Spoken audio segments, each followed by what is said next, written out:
Bonsoir à toutes et à tous et merci de rester fidèles au programme du soir sur New World. Bienvenue dans Regard croisé, le troisième numéro de cette semaine. Encore 4 sujets à aborder avec nos invités. Nous parlerons d'abord du Gabon, une dizaine de hauts cadres de l'ancien régime auditionnés. Nous irons ensuite au Burkina Faso. L'Assemblée donne son feu vert pour l'envoi de troupes au Niger. Ensuite, ce sera le Nigeria. Les sanctions de la CEDEAO contre le Niger se font ressentir. Puis nous reviendrons au Togo pour terminer. Nous parlerons pénurie de carburant. La situation se normalise. Et pour en parler ce soir, 3 invités sur ce plateau. Avec moi, je viens commencer par la dame Dado Nora Noviekou. Vous êtes la coordinatrice nationale de WANEP Togo. Bonsoir et bienvenue. Bonsoir Guillaume, bonsoir téléspectateurs et téléspectatrices. À côté de vous, Louis Kamako, journaliste et analyste politique. Bonsoir Louis et bienvenue. Bonsoir chers confrères, bonsoir à tous les téléspectatrices et téléspectateurs de la télévision du Monde Nouveau. Bonsoir à mes 2 co-débatteurs.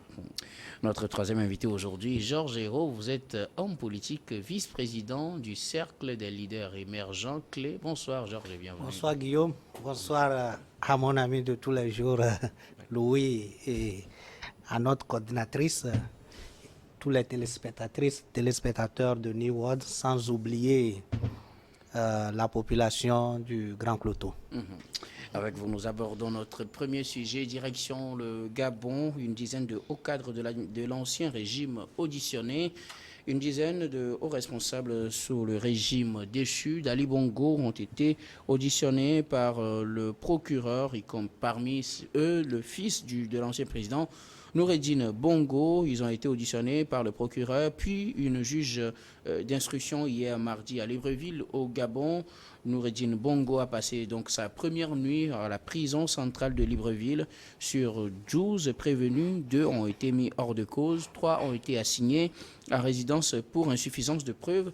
Et parmi les concernés, Yann Ghislaine Goulou, le directeur de cabinet d'Ali Bongo, Mohamed Ali Saliou, son adjoint, donc l'adjoint de Ngolou, et Gessier Ella Ekoga, ancien porte-parole de la présidence, et Steve Nzego Dieko, le secrétaire général du PDG, le Parti démocratique gabonais, et bien d'autres personnalités. Alors au Gabon, peut-on dire que la transition avec la justice sous la transition est en marche, ou plutôt doit-on crier à une chasse à la sorcière? Dado, je voudrais bien commencer par vous. Alors, d'abord, il faut dire que la situation du Gabon, en fait, la situation actuelle n'est que la suite logique des événements du 30 août. Et donc, est-ce qu'il s'agit de la justice qui est en train de faire ses preuves? Il serait difficile, en tout cas pour moi, de me prononcer là-dessus, du moment où, pour l'instant, il me manque encore des éléments d'analyse, en me disant que on a vu tous comment la situation au Gabon a pris forme, la rapidité avec laquelle les changements sont survenus, d'abord le coup d'État et puis après comment les interpellations, voilà, la prestation de service, de serment, la prestation de serment et puis les interpellations qui ont suivi, la célérité qui a suivi tout ça me laisse encore penser à le fond. C'est quoi vraiment la finalité? Est-ce que réellement tout ça, c'est dans le bien et l'intérêt général du peuple gabonais? C'est tant de questions qu'il faut se poser. Mais en tant que, je dirais, sociologue et analyste, je dirais tout simplement que c'est une chronologie logique parce que ceux qui ont fait le coup d'État ne vont pas aussi rester les bras croisés. Il fallait aussi montrer à la population qu'ils ont des raisons valables de faire ce coup d'État. Maintenant, en termes de crédibilité, d'honnêteté sur tout ce processus-là, il nous reste encore à apprécier. Et donc, le constat, en tout cas, est là. Maintenant, ceux qui ont été interpellés, naturellement, c'est des gens qui étaient proches au président déchu. Et donc, je crois qu'il n'y a pas de surprise, en fait. Pour moi, il n'y a pas de surprise, mais laissons voir la suite du processus. On n'est pas surpris, Louis. Êtes-vous surpris? Chasse aux sorcières ou justice en marche au Gabon? Oui, pas la question. Je pense que je suis tenté de répondre par l'affirmative. Parce que c'est... Pour laquelle? dit Chasse aux que sorcières ou bien c'est plutôt la justice qui non, en c'est la justice qui en mange. Ok. C'est la justice qui en mange parce que quand vous prenez même le motif principal de ce coup d'État, Ali Bongo a été renversé parce que les militaires ou bien le général Nguema et ses collègues disaient à l'époque que ils l'ont accusé de détournement massif des deniers publics. Donc il en va de soi que quand vous arrivez, que vous essayez d'assainir en fait le secteur économique. Quand vous prenez même le Gabon, dont l'indice de la perception de la corruption est de 71 places, c'est criard selon un rapport de Transparency International. Je pense que le Gabon, c'est un pays où ce qu'on dénonce, c'est les biens mal acquis. C'est-à-dire que le bien mal acquis, c'est le sport favori dans ce pays-là. Vous vous rappelez qu'au lendemain de ce coup d'État, des descentes musclées ont été faites dans la maison du fils de Ali Bongo, Noureddine Bongo, où on a découvert des liasses de billets. Les dernières informations font état de ce que Sylvia Bongo, l'épouse d'Ali Bongo, aurait également été arrêtée avec 200 000 milliards de francs CFA. Donc ça veut dire que la corruption est à son paroxysme et pour tout régime qui veut justement faire asseoir son autonomie ou bien qui veut justement faire son hégémonie, on ne peut jamais fermer les yeux sur de telles situations. Et quand vous voyez ce qui se passe, la corruption, si la corruption est criarde, c'est juste parce que à un moment donné, il y a une inefficacité des poursuites judiciaires. Donc c'est pour ça que je dis que c'est pas une course lancée contre, c'est pas la chasse aux sorcières, mais c'est justement faire régner la justice, mettre fin à ce qu'on peut appeler l'impunité économique. C'est-à-dire que le Gabon, c'est quand même une anomalie économique. Ça, quand vous prenez un pays qui a bénéficié d'une rente pétrolière, mais aujourd'hui, qui tire justement le diable à la queue parce que la population, le taux de pauvreté là-bas est de plus de 39%. C'est criard. Donc, pour une population de seulement de 2 millions d'habitants, je pense qu'on ne peut pas, comme je le disais, fermer les yeux sur de tels crimes économiques. Donc, je pense que le président ou bien le président de la transition, il démarre fort, tambour et battant. Et le rouleau compresseur sera justement dressé contre les potentiels voleurs de la République. Georges Hérault, quel regard portez-vous sur cette situation au Gabon? On est en train de mettre en marche une justice qui a longtemps piétiné ou plutôt est-ce une chasse aux sorcières? Guillaume, je pense que dans les deux cas, il y a toujours cette possibilité que nous puissions tirer les conclusions au milieu. Parce que un peu de chasse aux sorcières, un peu de justice. Un peu de chasse aux sorcières, un peu de justice. Parce que vous pouvez imaginer que le président de la République, malgré que lui-même se dit apte, en bonne santé. Vous parlez de Bongo? Je parle d'Ali Bongo. A été quand même libéré pour être libre dans ses mouvements. Vous voyez, à l'international et tout. Vous voyez qu'au Gabon, c'est un coup d'État un peu atypique. Un coup d'État qui n'est pas comme les autres coups d'État que nous avons vus, que ce soit au Mali, que ce soit au Burkina, au Niger, les coups d'État ne sont pas obligés de se ressembler, ils ne sont pas même père, même mère. Donc ça veut dire tout simplement que je suis en droit de me douter, est-ce que la justice est en train de faire son travail ou est-ce que c'est la chasse aux sorciers. C'est normal que je doute aussi. En fait, c'est pour dire que je doute de tout. Parce qu'il y a tout un mélange au niveau du Gabon. Mais ce que je remarque, c'est que, vous savez, quand on voit dans un pays où on voit des billets qui doivent se retrouver normalement en banque à la maison, vous voyez que le trésor de ce pays-là doit souffrir de liquidité. Et donc, le coup d'État qui a été consommé, la junte ou bien le gouvernement de la transition doit avoir quand même dans son trésor beaucoup d'espèces pour pouvoir continuer la gouvernance.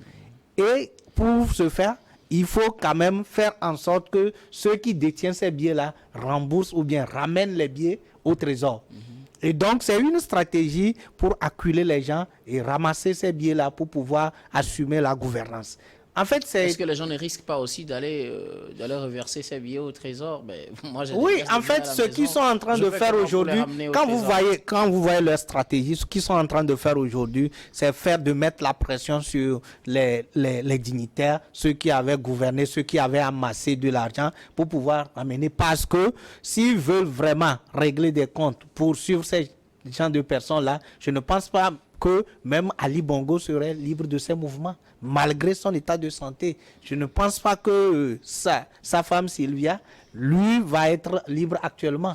Donc, tout ce... à cause de son immunité qu'Ali Bongo est laissé pour le moment, et puis aussi à cause de son état de santé. Tu comprends, tu conviens avec moi que si on parle de son immunité, donc on peut lever. Donc, la justice est en train de faire son travail. Tu reviens toujours à mon doute. C'est normal, parce qu'aujourd'hui, on peut lever l'immunité de ces personnes-là. Mais si on n'a pas levé, ça veut dire tout simplement que le problème se trouve ailleurs. Et c'est pour cela que je suis d'accord avec ceux qui pensent que le coup d'État, c'est pour chipper le pouvoir de l'opposition. En fait, si les militaires ont entendu 30 minutes après la proclamation pour s'accaparer du pouvoir. Et vous voyez un Ali Bongo, un président. J'étais sur votre plateau la dernière fois, quand il a été investi, j'ai dit, mais il ferait mieux de laisser le pouvoir revenir après, d'avoir quand même réglé son état de santé. Mais c'est vrai, parce qu'un président, un Ali Bongo, après les coups d'État, vous voyez ce qui a fuité. En réalité, il ne contrôle rien. En réalité, même son état au niveau mental, ça doit être vraiment une rééducation. Donc, ce qui fait que même il sort, il dit des choses que demain, mais quand on va lui dire que vous avez dit ça, il va pas croire. Donc, voyez-vous, diffusé officiellement, je ne pense pas qu'il va regretter. Donc aujourd'hui, je dis tout simplement que en fait, le gouvernement actuel, la transition actuelle a besoin de sous et il met la pression sur ceux qui en ont, plus que l'État même, parce que les gens sont plus riches que l'État. Et donc, il faut mettre la pression sur eux pour avoir des fonds. Il faut mettre la pression sur ceux qui se sont procurés ou bien que c'est ceux qui se sont amassés les biens de l'État pour avoir des fonds, vous pensez, puisque le général Nguema a été investi et donc dispose de toutes les manœuvres pour faire venir l'argent ou bien pour faire rouler l'argent dans son pays. A-t-il besoin pour cela de poursuivre les gens, lui? Oui, je pense que c'est en cela que le coup d'État au Gabon est salutaire. C'est un coup d'État de bon sens, on l'a toujours dit, parce que Nguema, dont on parle aujourd'hui, on l'a toujours dit qu'il fait partie du régime, il connaît bien en fait ceux qui sont poursuivis aujourd'hui. Si il est allé dans la maison de certaines personnes, c'est parce qu'il sait que c'est eux justement qui détournaient les fonds de la République.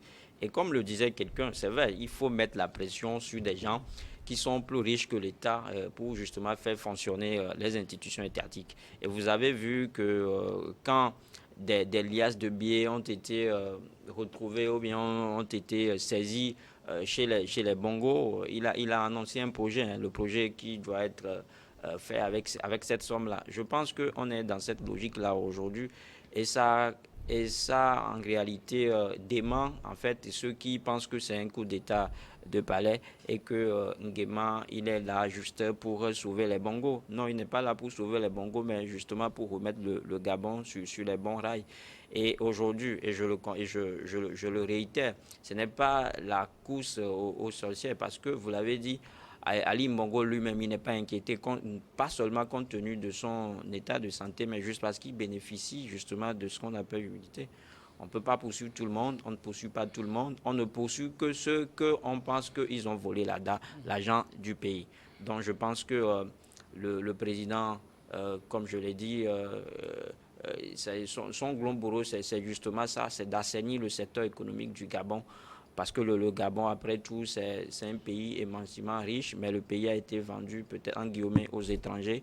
Et qu'aujourd'hui, vous allez justement comprendre que bon nombre de décisions ou bien pas mal de tests sont adoptés pour justement faire revenir le Gabon aux Gabonais. Dado, est-ce que le général Nguema a besoin de poursuivre les gens parce qu'il a besoin d'argent pour relancer le pays en gardant à l'esprit qu'il avait été investi et donc normalement on dispose de toutes les manœuvres pour fonctionner normalement comme un bon chef d'État? Oui, À mon avis, je crois que si déjà il est venu par un coup d'État, il est clair qu'il a besoin de sécuriser en fait son entourage d'abord. Et dans cette logique-là, je peux comprendre qu'aujourd'hui, il met déjà des personnes, je vais dire en quarantaine, pour pouvoir avoir la main libre, pour pouvoir fonctionner. Mais en même temps, comme je l'ai dit tout à l'heure, l'idée, en tout cas ce que je lis, c'est que je vois un gouvernement de transition qui essaie de passer un message à la population gabonaise pour, encore une fois, légitimer. Pourquoi ce putsch? Maintenant, on l'a aussi dit, ça aurait été intéressant si effectivement on reconnaît que Ali n'a pas gagné ces élections. Le bon sens voudrait tout simplement que la personne qui l'a gagné soit en réalité, qu'on ait les vrais résultats. Malheureusement, ce n'est pas la situation. Mais je dis encore qu'on est dans une situation où on n'a pas forcément tous les éléments de l'analyse. Aujourd'hui, c'est la partie visible de l'iceberg. Bon, voilà, on a des éléments, on a des arguments, mais au fond, et c'est là que je dis, je ne peux pas me prononcer parce que des fois, on voit des gens qui viennent avec, je veux dire, qui affirment des choses, mais la grande question, est-ce de bonne foi? Ça, c'est la grande question. Donc, pour revenir à ta question, je crois qu'en fait, il n'a pas besoin de ces sous, mais ces sous ne sont pas inutiles, ça peut aider. Si et seulement si il vient dans une logique vraiment de faire le ménage. S'il vient vraiment dans la logique de faire le ménage, c'est clair qu'il a le fait d'avoir arrêté toutes ces personnes a un sens. En tout cas, le général Brice Nguema est devenu président de la transition pour une durée qui jusque-là n'est pas encore connue. Nous allons marquer la première pause, puis on se retrouve après pour la suite de cette émission.